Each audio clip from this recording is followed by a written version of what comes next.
What's up mga kaburda?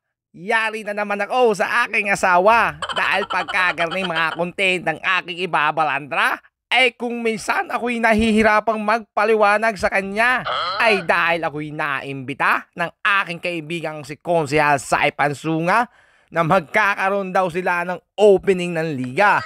Kaya pala garning mga eksena ang iyong kuha, palagi nakatutok sa mga sexy at magaganda. Kasi wala naman akong makitang nagdi-dribble at nagpapashoot ng bola. What's up, mga kabudaw? Are ang story, nagmamadali akong lumarga at lagpas around 2:30 na at paparada na ang mga players ng Barangay D. Aba, madami-dami nga din palang mga lalaro sa puukang aray. Hasping-haspi at ang lagay ay sadyang kapupugay.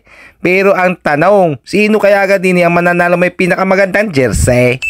Ay kita nyo ga ang mga postura at galawang aray, sadya naman may ibubuga at kitang-kita naman na matalo man sa laro basta wag lang sa forma. Bali nag-start ang program nung mag-T3 ay di pinakaway ko muna ang mga aray bago nag-ready. At syempre sa mga garne, konting mga paalala at sadya namang maraming cheche boreche para klaro at lahat ay nakakaintindi at nang maiwasan na ang gulo at pagrereklamo at mga di inaasahang pwedeng mangyari.